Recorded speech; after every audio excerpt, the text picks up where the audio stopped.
Okay, we'll put the rebate in now, the set down, sorry. I'll just erase these as I go along. I'll just erase these old lines we had here, which the old construction lines. Now I can enter that. They're gone. All right, so I'm just going to still work in the sketch layer, which is all right. Now if I go a rectangle from here, and I'm just putting it roughly there at 6,000 in that way by 3,000. Yeah, I can't do the 50 yet. I'll do that in a minute. Yep. So now, oh, look at that. It had to happen, but we'll just move this. I've got the selection cycling on and enter. Just move it over by roughly about there. That's or a bit more maybe. Oops, sorry. This one. Let's try it again. I've got the wrong thing. Move that. Move this. Alright, enter. There you go. Just move it a little bit more over. Okay. About there. That will do. Okay, now I'm going to go press pull. Go in the middle of this. And look what it picked up. It picked up the actual, well, it picked up the whole slab, which is not what I wanted it to do. So how are we going to do it? Let's see if we can muck around and get the wireframe. Oh, yeah, wireframe. So if I go press pull, see if it works now. I'm not sure. It's not detecting that. So it's not really finding it. So it's finding something else around it actually. I'm not sure if there's something here. I'll just check if there's something else here. No, there's nothing there. Maybe so, the rectangles below the... it could be, but that's all right. You know, what are we going to do? This doesn't work, which didn't work last time, but although it did work with some of you other guys which I've been doing in the classroom today. There's a couple of ways of doing it.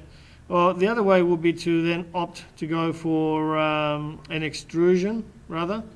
So you could go extrude.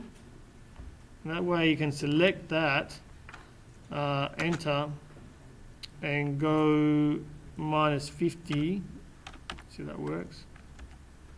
Theory, that is below. It's a theory, okay. I'm hoping. I don't know. So look, where are we? Yeah, probably below that.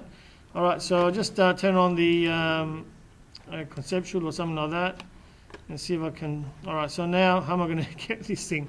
So I'll turn it back. At least we can see it's not protruding out, which is a good check.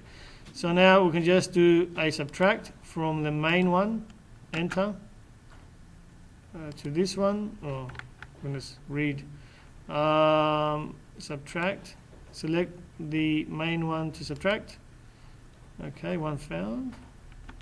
All right, select solids regions to subtract, which is this one. Oh, theory has it. It should have done it. So let's go to conceptual. How embarrassing, eh? One went the other way. Eh?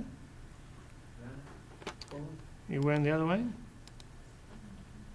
Oh, there you go. No, not to be found. Dead. Let's see. Let's go back. How weird is that? Well, that should have done it, but it didn't do it. So let's go back to the simple line again. Undo. There's a simple line. All right. Let's see what we can do now. Let's go back to conceptual. Well, press pull should have worked, but not sure why. Try it again. Just click on that. I'll just click it this time. I'll click the outline of it. See if that works. Minus 50. All right, that worked, I think. Let's have a look. If I enter that to finish, let's go back to... So we're back to the press pull at this point. This thing is not willing to work for me today. I'm sure it's probably working for you guys. I'm not sure what it's doing here.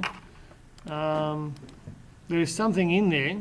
If I list it, It's a layer sketch, it's a 3D solid. So it's done something, but it just hasn't minused it. So we'll see why. It might be too low. It might be way low. Do you think? Let's just check. Let's just check. Look at it from that side. Yeah. The problem was we drew that line underneath, rather, as you were saying, Kim. So it wasn't right. So we got caught out with the 3D not being at the right spot. All right. So, all right. At this point in time, we can just move it from there. What are you actually doing there? I'm moving it up. Then what's the purpose of the end result? Well, we're trying to subtract. The purpose is we're trying to subtract that solid that I just created. That's not subtracting anything from anywhere. To move it up into the slab and then be able to subtract it at this point. The other thing would have been better to go back to my line, move the line up, and then use the press pull, and it would have worked. All right, but I just drew the line in the wrong spot. All right, so I'm just trying to correct the problems I've created. So there's another way of doing it. It's just a workaround. So we're going to specify a second point. That's going to go from at 0, 0, 100. Well, it should be inside that now. So I should be able to subtract it now. Subtract from this big one, enter that one there, yeah. All right. Finally, it worked one way or another. But yeah, just make sure that original rectangle that I drew is in the right spot for you. Mine was below below underneath the slab instead of being on the top surface. I should have checked by using the shift key and the middle mouse button and just revolved around it or orbited around it to have a look where it was. You always have to keep doing that, and obviously we got caught out here. All right, so anyway, but basically that's a way of doing it. Bad way, but a way of doing it. All right.